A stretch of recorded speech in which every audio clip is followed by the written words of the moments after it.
The other day, somebody asked me, how can I get somebody to see exactly what I saw when taking a photograph when they look at the photograph that I've just taken?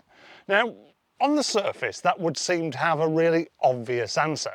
Just take a photograph of what you've seen. But anybody who has spent any time in photography will realise that that is probably not always going to be the case, because our cameras work optically different to our eyes, and we all see and interpret the world in very different ways. So in this video, I want to share with you 4 ways in which you can translate what you see through your photographs. And make sure that you stick around to the end, because I'm going to save what I think is the best one till last. First of all, we've got what I'm calling visual cues.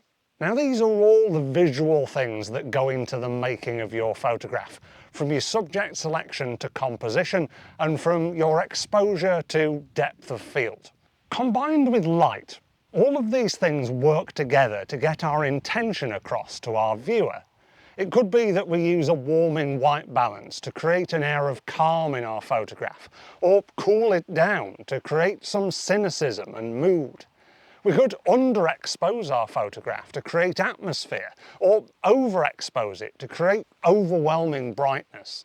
Although people interpret the world in very different ways, the choices that you make when selecting these visual cues are going to go a long way to helping people to see the world from your perspective, through the lens of your camera.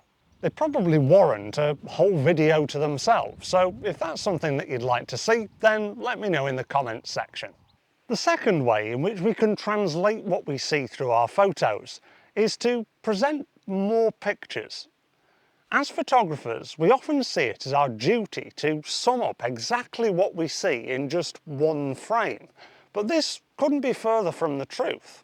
What if we were to present more than one photograph of the same subject or location and present them in a series or sequence? This will not only help us to get under the skin of our subject and location a little bit more, but also help us to try out different visual cues and different perspectives to really get across what we're trying to say.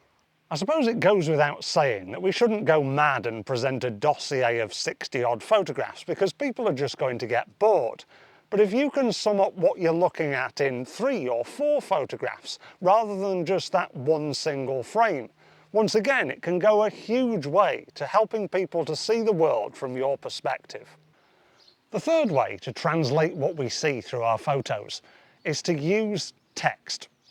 Now, just like taking more than one photograph, using text can often be seen as a bit of a cop-out by many photographers, thinking surely our photographs should say exactly what we need them to just by looking at them. But again, this is an absolute fallacy. It might be just using a few simple words in a title to give your photograph a bit more context. Or if you're doing a body of work that's more conceptual, you might want to present a photographer's statement, a paragraph that outlines what you're wanting people to get out of what they're looking at. There's a lot of really good, famous photographers out there that will always use text to clarify exactly what they're trying to get across through their pictures. So it should never be a cop-out, because it's another great way of helping people to see the world from your own unique perspective. Talking about those great photographers, Anel Adams once said, "You don't make a photograph just with a camera. You bring to the act of photography all the pictures you've seen, the books you've read, the music you've heard, and the people you've loved." To me, this sums up the fact that whatever we put in front of people, they're never actually going to see exactly what we saw. No matter how many visual cues we use, no matter how many photographs we present to them, and no matter how much text we give them as a bit of background.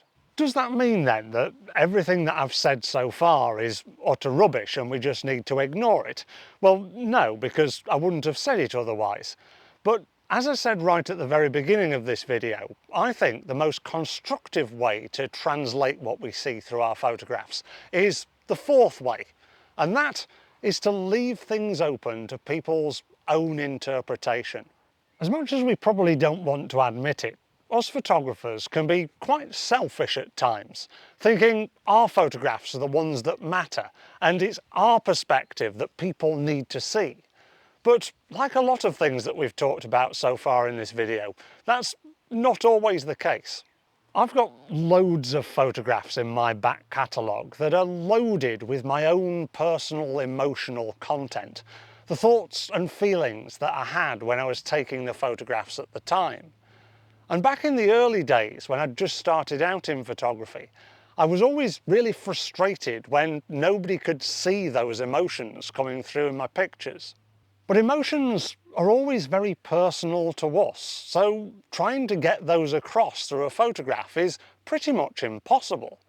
So now I've come to the conclusion that yes, I can put my own emotion and feeling into my photographs and admire it when I look back at my pictures, but not get het up and frustrated if other people don't see that. If it's a really well thought out visual photograph with a bit of background and maybe a bit of context with other photographs around it, then it doesn't really matter what people interpret from your photograph, as long as they enjoy looking at it. At the end of the day, photography is an extremely personal and subjective medium. So by all means, use visual cues to help get your message across. Put your photographs together in a sequence or series and provide text to give a bit of background information about what it is that you're trying to get through that frame. But ultimately, when people look at your photographs, the main thing that they're trying to get out of it is satisfaction from their own perspective. And that is one of the most valuable things that we can learn as photographers. And if we do, then trying to satisfy other people rather than always trying to get people to see what we saw can be a great way to get more people to like your photographs and to admire you as a photographer. Thank you very much for watching. I look forward to seeing you in the next video. Like, subscribe and all that jazz. Watch this video next and I'll see you soon. Bye for now.